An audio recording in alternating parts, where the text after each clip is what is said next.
저희에게 주시는 하나님 말씀은 요한복음 20장 11절부터 23절입니다.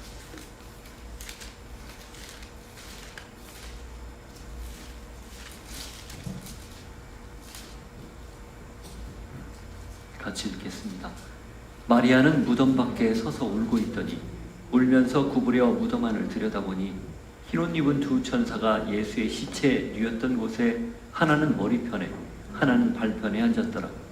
천사들이 이르되 여자여 어찌하여 우느냐. 이르되 사람들이 내 주님을 옮겨다가 어디 두었는지 내가 알지 못함이니이다. 이 말을 하고 뒤로 돌이켜 예수께서 서 계신 것을 보았으나 예수이신 줄은 알지 못하더라. 예수께서 이르시되 여자여 어찌하여 울며 누구를 찾느냐 하시니 마리아는 그가 동산지기인 줄 알고 이르되 주여 당신이 옮겼거든 어디 두었는지 내게 이르소서. 그리하면 내가 가져가리이다. 예수께서 마리아야 하시거늘 마리아가 돌이켜 히브리 말로 라보니 하니 이는 선생님이라는 말이라. 예수께서 이르시되 나를 붙들지 말라. 내가 아직 아버지께로 올라가지 아니하였노라. 너는 내 형제들에게 가서 이르되 내가 내 아버지 곧 너희 아버지 내 하나님 곧 너희 하나님께로 올라간다 하라 하시니 막달라 마리아가 가서 제자들에게 내가 주를 보았다 하고 또 주께서 자기에게 이렇게 말씀하셨다 이르니라. 이날 곧 안식 후 첫날 저녁 때에 제자들이 유대인들을 두려워하여 모인 곳의 문을 닫았더니 예수께서 오사 가운데 서서 이르시되 너희에게 평강이 있을지어다. 이 말씀을 하시고 손과 옆구리를 보이시니 제자들이 주를 보고 기뻐하더라. 예수께서 또 이르시되 너희에게 평강이 있을지어다. 아버지께서 나를 보내신 것 같이 나도 너희를 보내노라. 이 말씀을 하시고 그들을 향하사 숨을 내쉬며 이르시되 성령을 받으라. 너희가 누구의 죄든지 사하면 사하여질 것이요 누구의 죄든지 그대로 두면 그대로 있으리라 하시니라. 부활하신 주님, 막달라 마리아와 또 제자들에게 기꺼이 자신을 드러내시며 새로운 소명과 사명을 주시고 또 다시 살 수 있는 제자로 부르신 까닭을 확인시켜 주시는 예수님을 오늘 발견합니다. 부활절 아침에 함께 예배하는 저희 모두에게도 동일하게 주님을 발견하고 우리의 정체성을 확인하고 결단하는 귀한 시간이 되게 하여 주옵소서. 예수님 이름으로 기도하옵나이다. 아멘.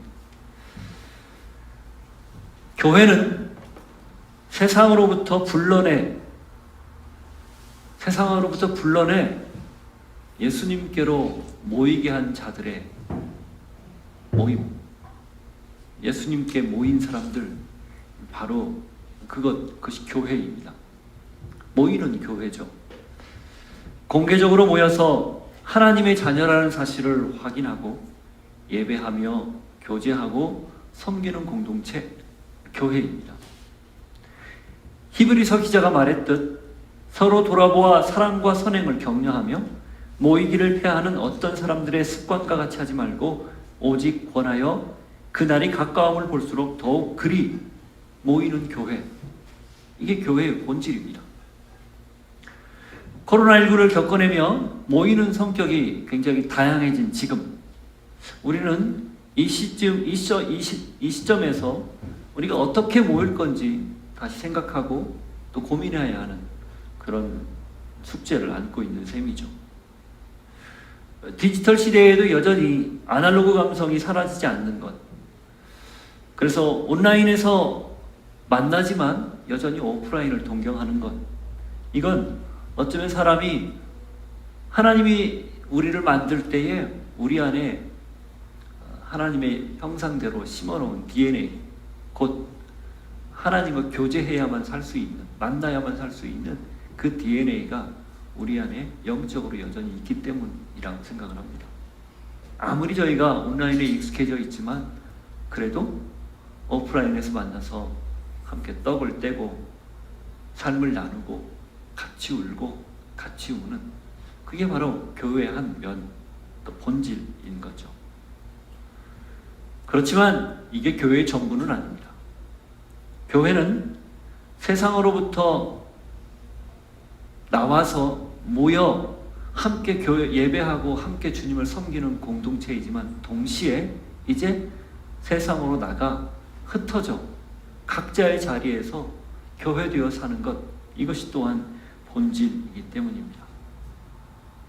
하나님과 만나 또 성도들과 함께 만나 참 교제의 기쁨, 그 말로 할 수 없는 큰 기쁨을 맛보았기 때문에 그 경이로운 감격과 사랑, 은혜를 다른 사람에게 나누려고 기꺼이 다시 내가 왔던 그 세상으로 돌아가는 것, 이것이 교회의 또 하나의 모습입니다. 흩어지는 교회입니다. 교회는 이렇게 모였다면 흩어지는 것, 이것이 또 하나의 본질인 거죠. 이 둘 중 어느 하나에 치우치면 그건 이미 교회의 존재 이유, 또 교회의 그 공동체성 자체가 변질하는, 타락하는 그 첫 출발점입니다. 너무 모이는 것만 강조해도 교회가 그 안에서 높은 성을 쌓고 높은 진입장벽을 쌓아서 자기들끼리의 끼리끼리 공동체만 만들기 마련이죠. 고인물 썩기 마련이든 결국 타락합니다. 또 너무 밖으로만 나가라고 이야기하면 그 교회는 결국 동력을 잃어버려요. 그래서 교회는 하나님이 주신 은혜를 사모해서 모여서 그 안에서 성령의 충만함을 다시 힘입고 그 동력으로, 그 힘으로 세상을 향해 나갔다가 열심히 싸우고 열심히 살아내고 열심히 교회답게 살면서 지치고 힘들 때 다시 돌아와 또 충전하고 또 다시 나가고, 그래서 매주일 그걸 반복하는 것, 이것이 교회라는 거예요. 이 교회 숨의 비전 3가지, 그것도 여기에 토대를 두고 있습니다. 성령이 역사하는 교회와 말씀이 다스리는 교회는 모이는 교회를 표방하죠. 그러나 은혜를 나누는 교회는 흩어지는 교회를 표방합니다. 그 교회의 본질을 잃지 않기 위해서 교회 숨의 비전 3가지에 그 내용을 담았고, 저희는 그것을 위해서 여전히 노력을 하고 또 그렇게 살아내려고 하고 있습니다. 부활주일입니다. 주님이 부활한 사실을 확인하고 부활을 선포하기로 다짐하는 주일이죠. 더불어 부활한 주님이 제자들에게 그리고 우리에게 어떤 사명을 주는지 확인하는 주일입니다. 오늘 본문은 따라서 주님이 왜 부활했는지를 명확히 깨닫게 해줄 뿐만 아니라 주님이 부활해서 무엇을 부탁했는지도 분명히 확인시켜 줍니다. 바라기는 오늘 메시지를 통해서 하나님 아버지께서 예수님을 보냈듯 또 예수님이 제자들을 보내듯 동일하게 지금 우리를 다시 보낸다는 사실을 확인하고 내가 이 땅에서 나의 삶의 현장에서 어떻게 살아가야 될지를 재확인하는 그런 시간이 될 수 있기를 바랍니다. 자, 11절의 마리아는 막달라 마리아입니다. 이 10장 1절을 한번 보십시오. 안식 후 첫날 일찍이 아직 어두울 때에 막달라 마리아가 무덤에 와서 돌이 무덤에서 옮겨진 것을 보고, 바로 이 11절 마리아는 무덤 밖에 서서 울고 있더니 요 마리아가 막달라 마리아입니다. 이 막달라 마리아가 누군가? 누가복음 8장을 보면 8장 2절과 3절을 한번 보십시오.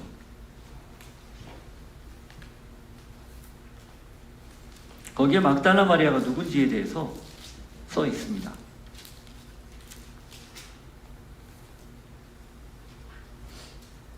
1절부터 있죠. 그 후에 예수께서 각 성과 마을에 두루 다니시며 하나님의 나라를 선포하시며 그 복음을 전하실세 12 제자가 함께 하였고, 또한 악귀를 쫓아내심과 병고침을 받은 어떤 여자들 곧 7 귀신이 나간 자 막달라 마리아이니라 하는 마리아와 헤롯의 총직이 구사의 아내 요한나와 수산나와 다른 여러 여자가 함께하여 자기들의 소유로 그들을 섬기더라. 이 막달라 마리아는 7 귀신이 들렸던 여인이었습니다. 성경의 7이라는 숫자는 여러 가지 시사하는 바가 있죠. 그러니까 7 귀신이 들렸다는 건 귀신이 7마리가 들어와서 그 안에 있었다, 이런 의미도 되지만 그만큼 그의 상황이 귀신에 사로잡혀서 아주 피폐할 대로 피폐했던 그런 상황이었다라는 걸 표현하는 뜻이에요. 더 이상 누구의 도움도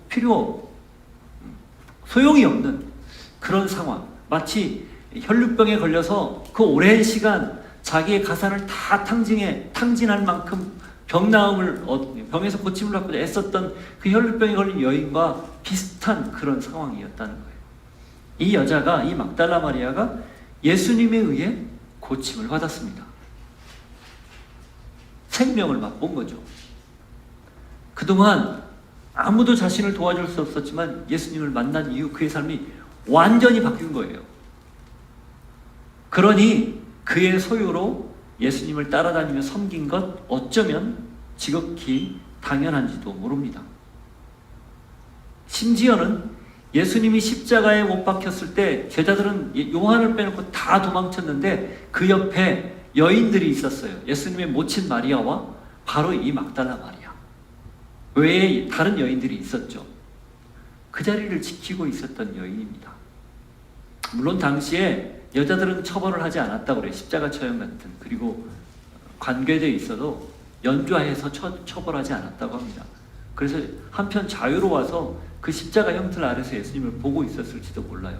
그럼에도 불구하고 그 살벌한 자리, 그 눈 뜨고 차마 볼 수 없는 그 비참한 자리에 딱 한 가지 마음으로 예수님을 걱정하고 사랑하는 마음 때문에 곁에 있었던 여인, 바로 그 여인이에요.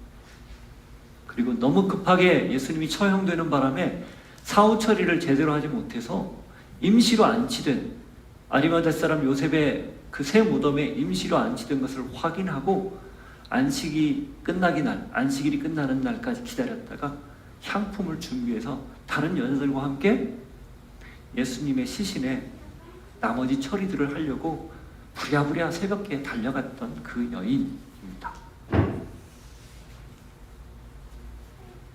그 여인이 지금 이제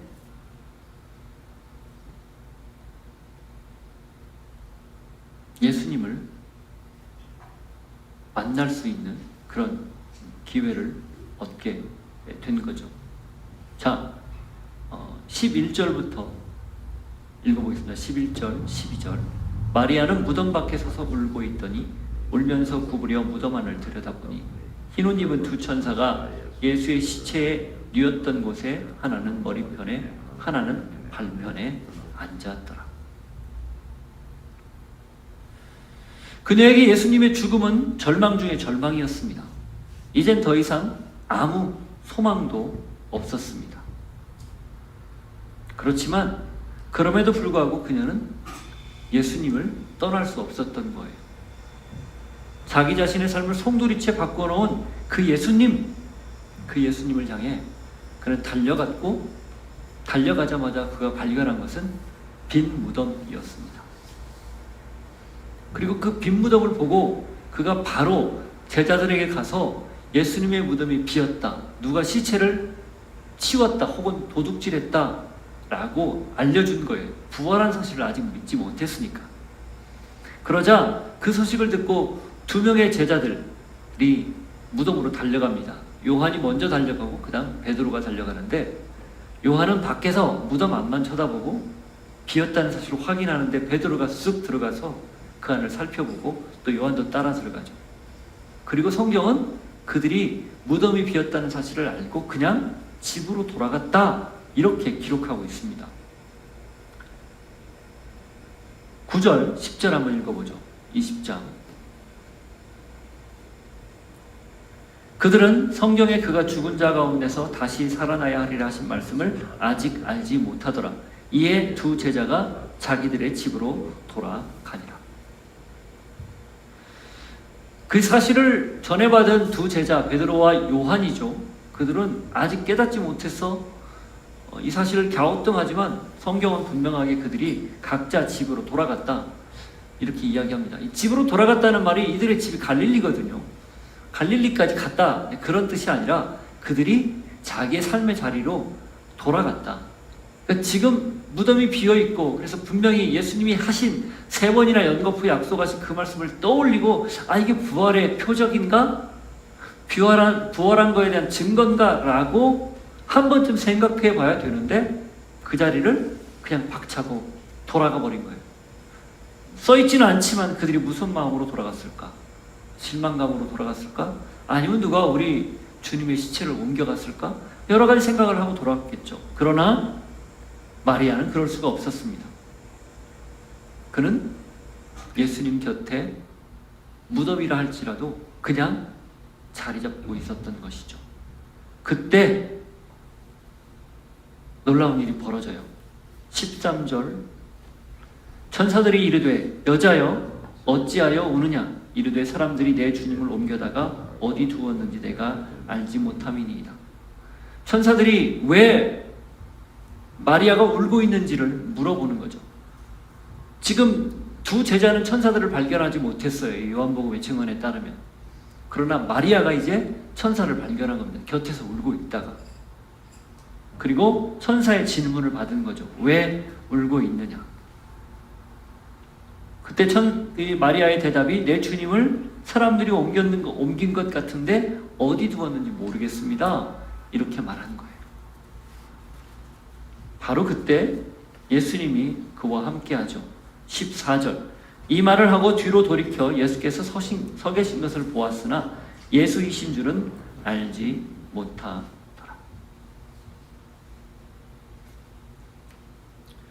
마리아는 천사도 보았고 그 뒤에 호련히 누군가 나타난 것을 보았지만 여전히 예수님의 존재에 대해서는 알고 있지 못한 상황입니다. 지금까지. 왜 그럴까요? 부활을 꿈에도 믿지 못했기 때문입니다.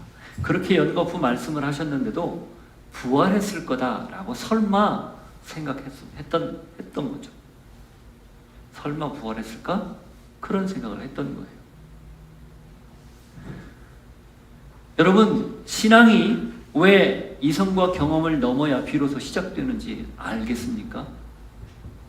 눈앞에 펼쳐진 현실을 보고도 결국 예수의 시체를 사람들이 옮겼을 것이다 생각하는 것, 그것이 당연한 이성적이고 경험적인 판단이기 때문에 그래요. 다시 살아났을 거라 상상하지 못하는 거죠. 경험 이상 도무지 상상하지 못하고 믿지 못해서입니다. 그래서 신앙은 늘 경험과 이성을 깨는 시도여야 합니다. 한 번으로 가능한 게 아니고 여러 번, 그것도 지속적으로 깨트리는 것, 이것이 신앙이에요. 이 작업을 하지 않으면, 이 과정을 겪지 않으면 누구도 예외 없이 단단한 과거, 이성과 경험으로 돌아가기 때문입니다. 저는 부활주의를 맞이해서 여러분이 분명히 약속됐고 그것이 빈무덤으로 현실이 되었지만 집으로 돌아간 제자들처럼, 그리고 천사가 나타나서 지금 전혀 다른 사실은 기적이 지금 보이고 있는데 어느 순간 빈무덤에 갑자기 천사가 보였고 또한 옆에 누군가 나타났는데 그걸 단지 사람으로만 이해하는 그 눈, 그 시각, 그 눈과 시각, 경험과 이성이 깨질 수 있기를 바랍니다. 그래서 우리 신앙이 더 하나님 앞에 하나님이 말씀하신 걸 그대로 믿고 받아들일 수 있는 걸 결정할 수 있는 그런 시간, 그것이 바로 부활주일 아침이 되기를 바랍니다.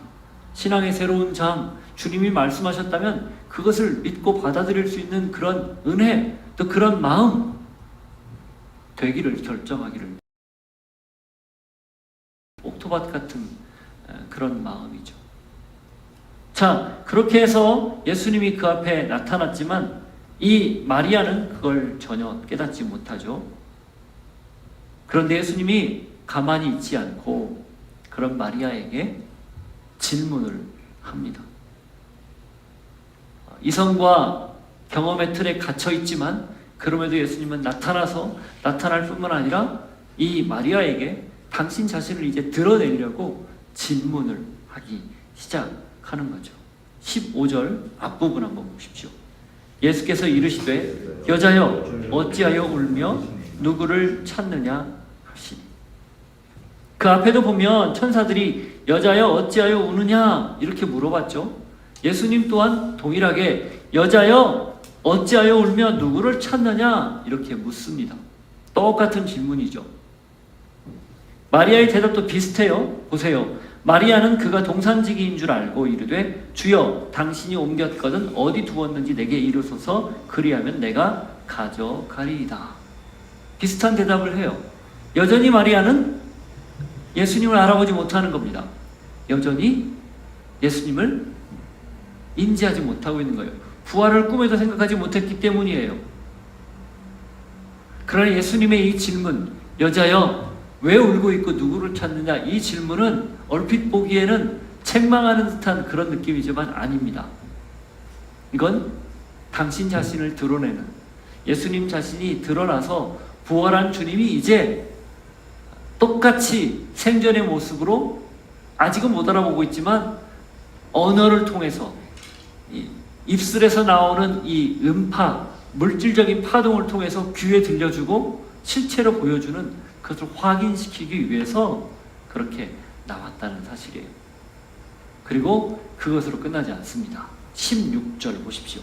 예수께서 마리아야 하시거늘 마리아가 돌이켜 히브리 말로 라보니 하니 이는 선생님이라는 말이라. 그 다음 예수님이 한 단계 더 나가는 거예요. 뭐라고 부르는 거예요? 마리아야 라고 이름을 부르는 거예요.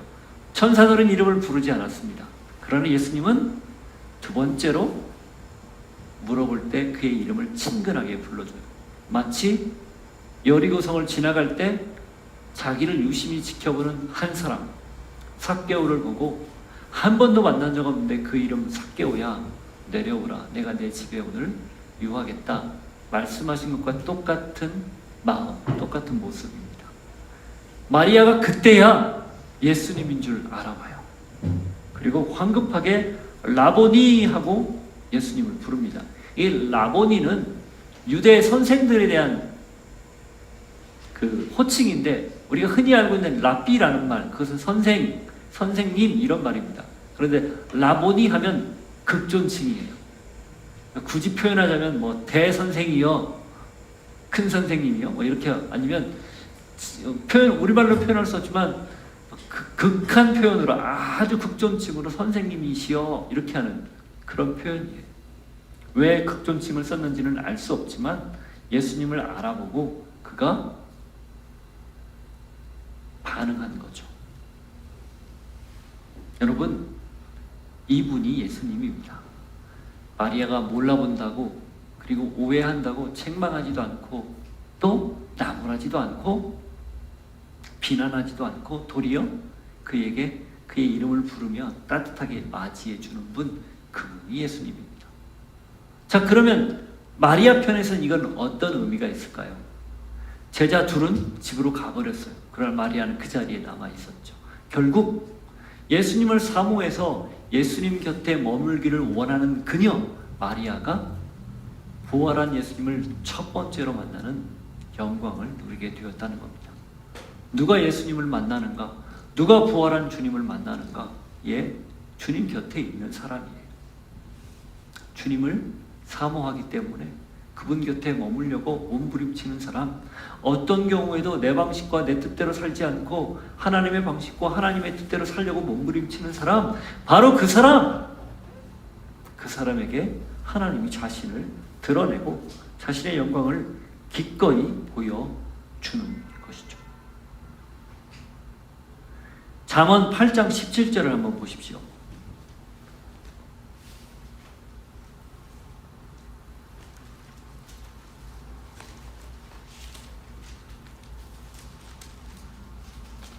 우리가 잘 알고 있는 내용입니다.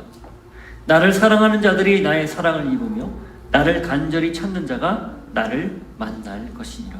아멘. 나를 사랑하는 자들, 나의 사랑을 입고 나를 간절히 찾는 자, 나를 만날 것이다. 이 말씀은 진리입니다. 이 말씀은 아멘입니다. 우리가 이걸 있는 그대로 믿을 때에 우리는 하나님이 우리와 함께 하신다는 사실을 그 어느 때보다 깊이 경험할 수 있을 것입니다. 시편 91편 14절, 하나님이 이르시되 그가 나를 사랑한즉 내가 그를 건지리라. 그가 내 이름을 안즉 내가 그를 높이리라. 하나님이 말씀하시는 거죠. 그가 누구든지 나를 사랑하면 내가 그를 건질 것이다. 구원할 것이다. 그가 내 이름을 안즉 나에 대해서 알고 있는즉 내가 그를 높일 것이다. 그렇게 약속하는 거예요. 요한복음을 보십시오. 요한복음 14장 21절.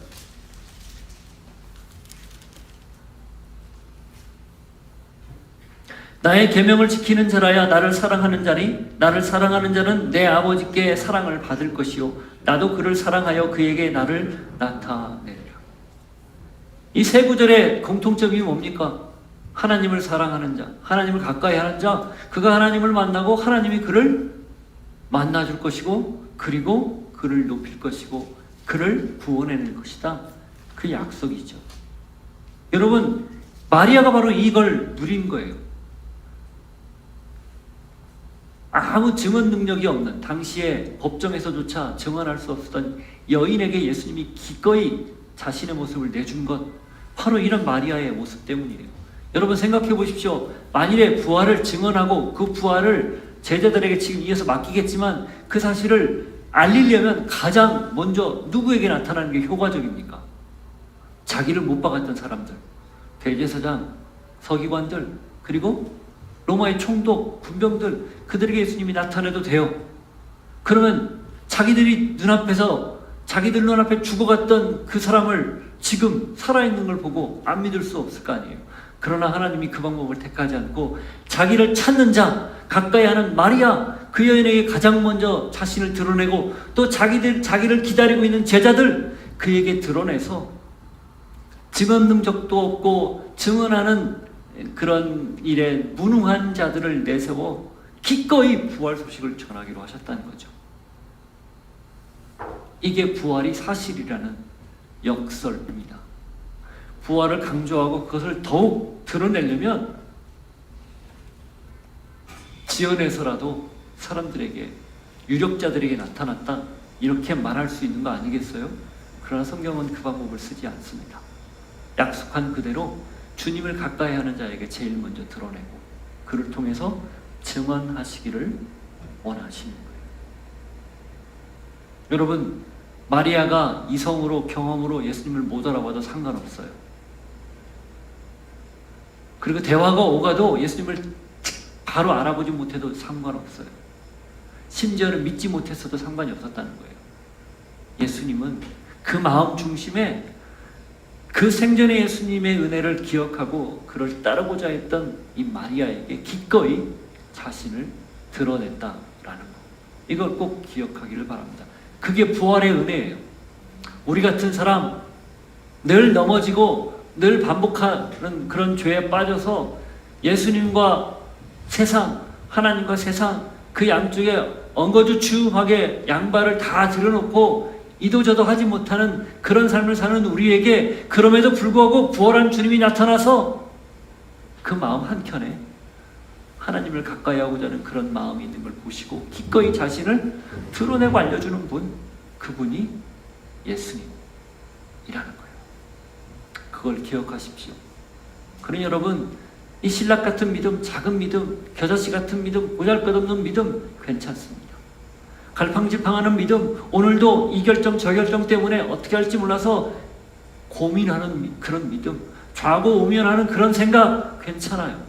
그 하나, 씨앗 같은, 신락 같은 주님을 향한 마음이 있다면 예수님은 기꺼이 그 마음 하나에 당신의 사랑을 실어서 기꺼이 자신을 드러내는 분, 역사하는 분, 건지는 분, 구원하는 분, 함께하는 분이라는 겁니다. 그걸 꼭 기억할 수 있기를 바랍니다. 자, 그렇게 해서 마리아와 예수님이 부활한 뒤 처음으로 조우했어요. 만났어요. 흥분되지 않습니까? 그래서 마리아가 예수님을 아마 붙잡고 만지려고 했던 것 같아요. 너무 반가우면 달려들어서 포옹이라도 할 거 아니에요. 그러려고 했던 것 같아요. 예수님이 근데 그걸 제지합니다. 17절, 18절. 예수께서 이르시되 나를 붙들지 말라. 내가 아직 아버지께로 올라가지 아니하였노라. 너는 내 형제들에게 가서 이르되 내가 내 아버지 곧 너희 아버지 내 하나님 곧 너희 하나님께로 올라간다 하라 하시니 막달라 마리아가 가서 제자들에게 내가 주를 보았다 하고 또 주께서 자기에게 이렇게 말씀하셨다 이르니라. 너무 좋아서 달려드는 마리아를 제지하고 잠깐 멈추게 하고 만지지 말라고 합니다. 아버지께로 아직 올라가지 않았다. 이 여러 가지 해석이 있을 수 있어요. 아직 하나님께 올라가지 않아서 영광스러운 몸이 아니니까 만지면 안 된다. 예를 들어 부정탄다 뭐 이런 거 있잖아요. 그렇게 여길 수도 있는데 다른 본문에 보면 예수님이 또 옆구리도 만져보라고 그러거든요. 그래서 이 해석은 바람직하지 않은 해석입니다.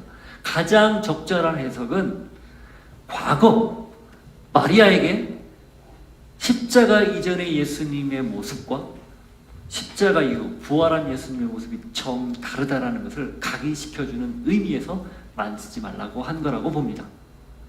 바꿔 말하면 그냥 눈으로 보고 만지고 이성으로 알고 깨닫는 그런 예수님이 아니라 이제는 진짜 믿음의 주요 온전하게 하시는 이 예수님, 부활한 예수님, 원래 계셨던 하나님 자리에 계셨다가 이 땅에 잠깐 내려왔던 그 예수님이 아니라 다시 하나님 자리로 올라간 그 예수님, 그 예수님이기 때문에 함부로 만지지 말라. 그렇게 말했다는 거예요. 시각의 변화, 패러다임의 전환, 이것이 필요하다라는 거죠. 우리가 예수님을 사람 예수님으로만 알면 반쪽입니다. 하나님으로, 하나님인 예수님으로 알아야 온전한 거예요. 그래서 초대교회 신앙 고백의 가장 핵심이 예수님은 완전한 하나님, 마리아의 아들이고 완전한 하나님, 하나님의 아들이고 완전한 예수님, 마리아의 아들이다. 완전한 하나님, 완전한 인간이라고 고백했던 거예요. 이 고백이 그렇게 중요한 이유가 거기에 있습니다. 인간 예수님으로만 알고 있으면 그 예수님은 성인 중에 하나예요. 4대 성인 중에. 그리고 사회운동가 중에 하나예요. 정치혁명가 중에 하나예요. 사회혁명가 중에 하나예요. 그것으로 끝입니다. 그러나 그 예수님을 하나님으로 받아들여야 이분이 우리의 구주가 되는 거예요. 이분이 우리를 구원하는 메시아가 되는 거죠. 지금 그걸 마리아에게 간접적으로 알려주고 있는 거예요. 자, 또 하나 있죠. 17절 중간에 나오는 것처럼 가서 전하라는 거죠. 누구에게? 내 형제들에게. 사실 예수님이 제자들이라고 표현하지 않고 형제들이라고 표현했던 거에 주목하십시오. 성경이 보통 제자들이라고 말했는데 예수님이 부활한 이후에 처음으로 제자들을 부를 때 내 형제들이라고 불렀어요. 물론 이 말씀은 예수님이 공생의 기간 중에 이미 여러 번 했던, 예를 들어 누구든지 아버지의 뜻대로 행하는 자가 내 형제요 자매다. 마가복음 3장 35절이죠. 또 히브리서 기자는 그리스도를 믿고 따르는 자들에 대하여 형제라 부르기를 부끄러워하지 않았다. 이렇게 말씀하고 가르쳤어요. 그러나 그것과는 다른 의미입니다. 진짜 이제는 패밀리가 되었다는 거예요.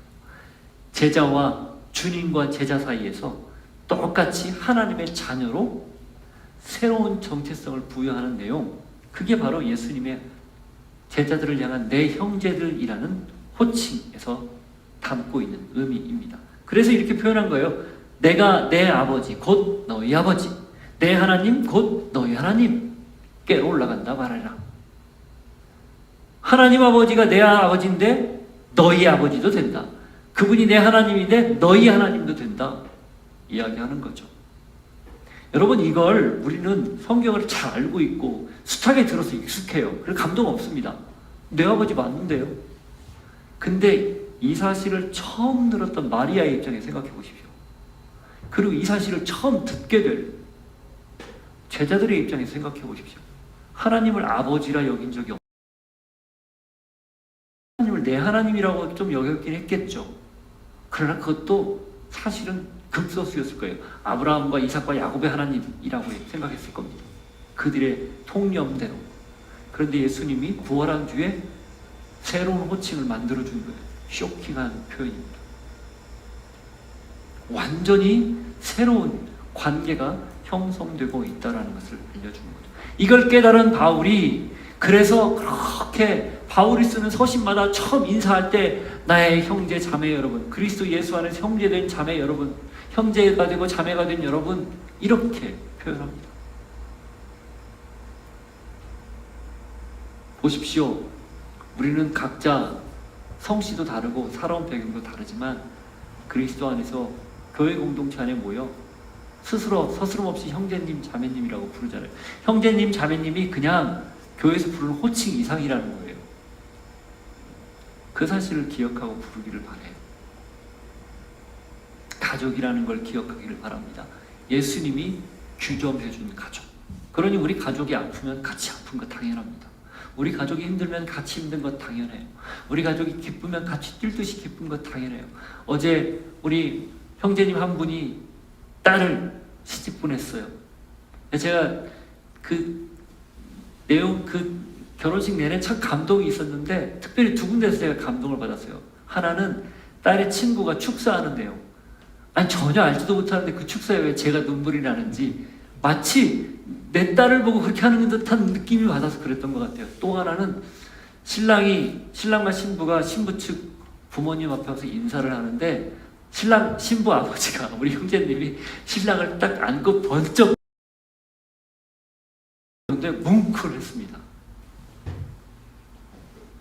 왜 뭉클했을까요? 네, 저도 모르게 이게 가족이구나. 마침 제가 앉았던 테이블도 신부 측 가족 테이블에 앉았어요. 이게 모르겠어요. 저 혼자만 그런 감동을 느꼈는지 모르지만 이게 우리가 서로 예수 안에서 가족이구나. 그래서 이렇게 나도 좋구나. 행복하구나. 그런 생각을 했습니다. 여러분은 어떠십니까? 이게 교회 아니겠습니까? 예수님이 만들어준 새로운 공동체는 바로 그런 가족과 같은 공동체입니다. 저는 여러분이 그래서 여러분의 가족은 물론이거니와 한 달이 넘어서 우리 그리스도 안에서 서로 형제가 되고 자매가 된 우리 지체들 그런 마음으로 사랑하고 서로 격려해 줄 수 있는 하나님의 사람들 되기를 이 부활 아침에 결단할 수 있기를 바랍니다. 자, 그렇게 해서 예수님이 전하라고 이야기하고 막달라 마리아는 가서 달려가서 전합니다.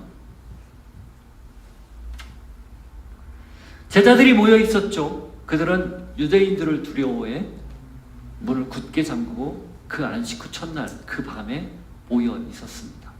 그때 예수님이 그 닫혀있는 문을 열고 두르지 않고 쓱 통과해서 들어와 그들에게 인사를 건넵니다. 19절, 20절. 이날 곧 안식 후 첫날 저녁 때에 제자들이 유대인들을 두려워하여 모인 곳의 문들을 닫더니 예수께서 오사 가운데 서서 이르시되 너희에게 평강이 있을지어다. 이 말씀을 하시고 손과 옆구리를 보이시니 제자들이 주를 보고 기뻐하더라. 분명히 닫힌 곳이라는 걸 여기서 강조하고 있죠. 그런데 부활한 몸이 그냥 공간을 수시로 넘나든다는 것을 여기서 보여줍니다. 부활한 몸은 우리가 규정하기 참 어려워요. 그럼 육체를 안 가지고 있느냐? 아니에요. 옆구리 찔러보라고도 했고 잡수시기도 했거든요. 육체도 있어요. 그런데 시공도 마음껏 넘나듭니다. 그래서 우리의 3차원적 생각으로는 그 부활체의 몸을 뭐라 표현할 수 없어요. 설명하기 어려워요. 이성적으로 계속 코치코치 묻지 마십시오. 그냥 나중에 부활해서 경험해 보시면 압니다. 우리도 그럴 것이기 때문에 정확하게 보여주는 거죠. 그런데 그때 예수님이 했던 말씀이 뭐냐? 너희에게 평강이 있을지어다. 두려움에 사로잡혀 있는 자들, 유대인들 때문에 지금 문을 꼭 닫고 잠그고 숨어 있는 자들, 그들에게 일성 처음으로 내뱉은 말, 너희에게 평강이 있을지어다. 샬롬입니다. 유대인 인사죠. 유대인들은 늘 샬롬하고 인사했어요. 우리말에 안녕하십니까? 똑같은 말이에요. 안녕하십니까가 평강하십니까? 아닙니까? 고난을 많이 겪은 민족들이 그런 인사를 하는 것 같아요.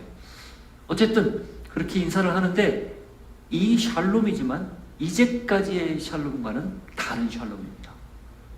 그건 평강하지 못한 상태, 가장 평강하지 못한, 안녕하지 못한 상태인 죽음을 이기고 죽음을 극복하고 승리한 예수님이 건네는 평강이기 때문인 거예요. 세상이 주는 평강과 다른 평강인 거죠. 흔들리지 않는 평강이고 영원한 평강입니다. 그 예수님이 제자들에게 건네는 거예요. 평강이 있을지어다. 예수님이 지금 여러분에게 이 말씀 그대로 각자에게 다가오십니다. 당신들에게 평강이 있기를 바랍니다. 그 주님의 평강이, 그 속삭임이 여러분의 불편한 마음, 힘든 마음, 고통스러운 마음에 깊은 평화로 자리 잡기를 축복합니다. 자, 그렇게 평강을 건네고 예수님이 이어서 굉장히 중요한 부탁을 하십니다. 21절 시작. 예수께서 또 이르시되 너희에게 평강이 있을지어다. 아버지께서 나를 보내신 것 같이 나도 너희를 보내노라. 한 번 더 평강을 말씀하십니다. 들어오면서 평강을 이야기했고, 그러고 나서 들어와서 이제 예수님이 본격적으로 말씀을 하시는데 다른 어떤 말이 오갔는지 모르겠어요. 그러나 가장 중요한 핵심, 너희에게 평강이 있을지어다 말씀하시고 이어서 아버지께서 나를 보내신 것처럼 나도 너희를 보낸다, 이렇게 얘기하는 겁니다. 그래서 제가 왜 너희에게 평강이 있을지어다 이 말씀을 다시 하셨을까 생각해보니, 그 보내지는 현장, 아버지가 예수님을 보내서 이 땅에 오셨을 때 그 현장이 평화롭지 못한 곳이었고, 그 현장이 난리와 전쟁과 기근이, 그래서 메시아가 아니고는 도저히 구원받을 수 없는 상황이었듯, 이제 장차 예수님이 제자들을 보내 제자들이 서 있을 그 땅, 그곳, 그 세상이 동일하게 전혀 평화롭지 않은 곳이기 때문에 너희에게 평강이 있을지어다 말씀하시는 거예요. 안심하라는 거죠. 아버지가 나 보낸 것처럼 나도 너희를 보낸다. 여러분, 우리 그리스도인은 그래서 작은 예수라는 말을 감히 쓸 수 있습니다. 왜? 예수님이 아버지의 마음으로 당신을 대신해서 지금 우리를 세상에 보내기 때문에 그래요. 누가 보냅니까? 예수님. 어디로 보냅니까? 세상으로. 누구를 보냅니까? 나를. 왜 보냅니까? 십자가의 죽음, 부활, 이것을 전하라 보내는 거죠. 이게 예수님이 부활한 이유예요. 부활하고 제자들 앞에 나타나 굳이 말씀을 나눈 이유예요. 공개적으로 대중 집회를 통해서 자신의 부활을 드러내지 않고 소수에게 나타난 이유예요. 왜? 대중 집회보다, 그 대중보다 가장 완전하게 변화되어 하나님 뜻을 따를 한 사람, 그 한 사람을 통해서 일어날 파급력이, 그 확장력이 더 어마어마하기 때문에 그렇습니다. 그 사명을 지금 오늘 부활한 아침을 기념하는 이 주일에 우리에게 주신 거죠. 자, 그렇다고 그냥 그렇게만 당부하고 끝냅니까? 아니에요. 안전장치를 하나 덧붙여 주십니다. 22절, 23절. 이 말씀을 하시고 그들을 향하사 숨을 내쉬며 이르시되 성령을 받으라. 너희가 누구의 죄든지 사하면 사하여 줄 것이요 누구의 죄든지 그대로 두면 그대로 있으리라 하시니라. 성령, 숨을 내쉬며 예수님이 말씀하신 거죠. 성령이 왜 안전장치입니까? 성령이 아니고는 이 모든 일들을 감당해낼 수 없기 때문에 그렇습니다. 왜 오직 성령의 충만을 받으라 그렇게 강조할까요? 알고 있고 깨닫고 있고 경험해도 성령의 역사가 내 안에 나를 온전하게 사로잡지 않으면 결국 오래 가지 못해 내 뜻대로, 나의 마음대로, 내가 살아온 대로 다시 회귀하기 때문에 그래요. 그래서 성령님이 우리 안에 계셔야만 끊임없이 우리로 하여금 내가 있어야 할 자리, 내가 섬겨야 할 자리, 내가 감내해야 할 그 자리 버티게 하시거든요. 그리고 그 성령과 함께 선포하라고 하셨던 말씀은 죄 사함입니다. 죄 용서를 선포해라. 십자가의 죽음을 선포하라는 거죠. 그리고 부활을 선포하라는 것입니다. 여러분, 부활 아침에 부활을 기념하는 저에게 주시는 메시지를 다시 기억하십시오. 우리의 이성, 경험, 단단해진 것, 신앙으로, 믿음으로 그걸 깨트리지 않으면 여전히 우리는 단단한 이성에 갇혀 새로운 출발을 할 수 없다는 것을 꼭 기억할 수 있기를 바랍니다. 예수님 곁에 머물고 그분을 찾아야 그분이 우리와 함께 한다는 사실, 내가 주님 앞에 내 마음을 드리고 생각을 드리고 중심을 드린 만큼 주님이 저희를 붙들어 주시고 저희와 함께하고 있다는 사실을 기억하십시오.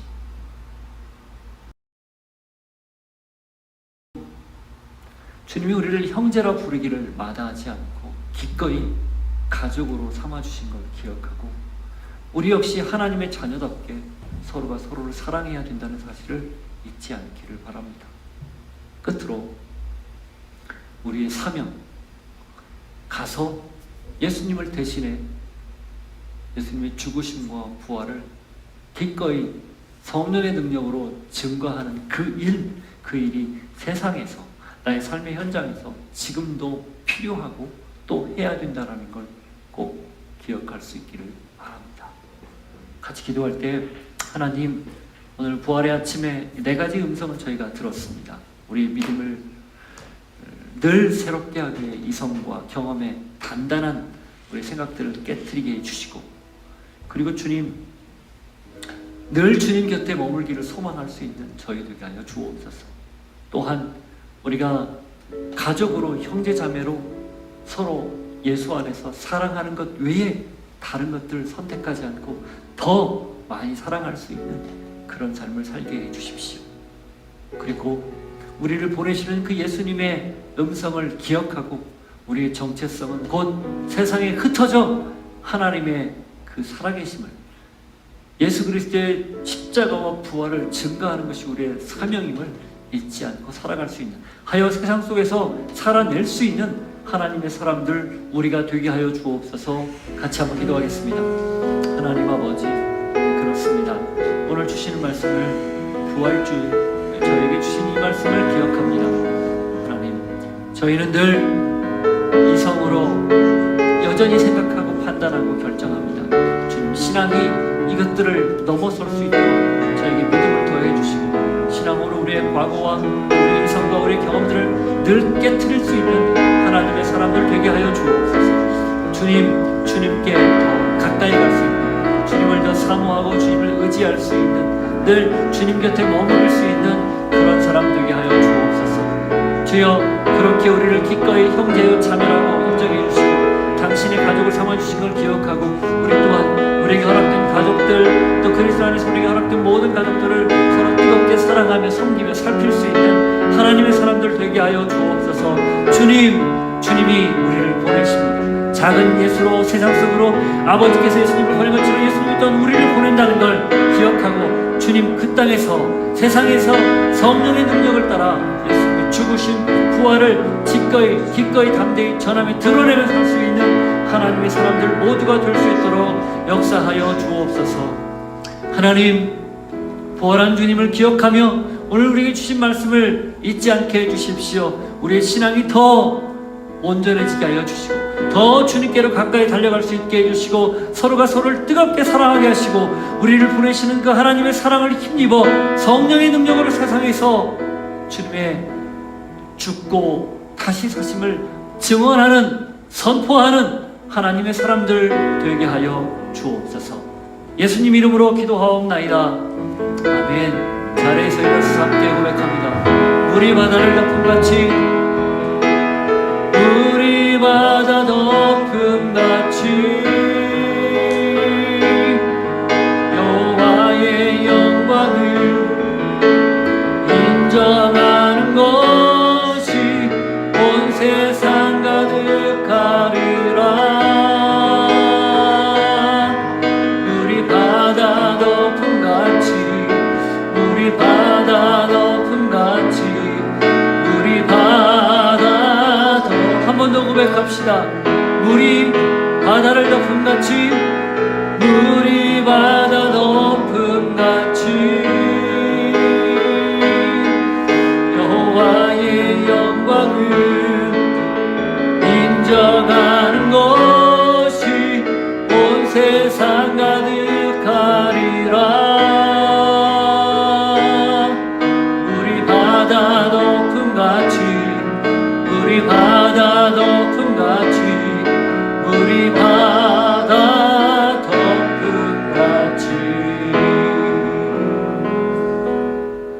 바다를 덮음같이 여호와의 영광을 인정하는 그날 우리가 꿈을 꿉니다.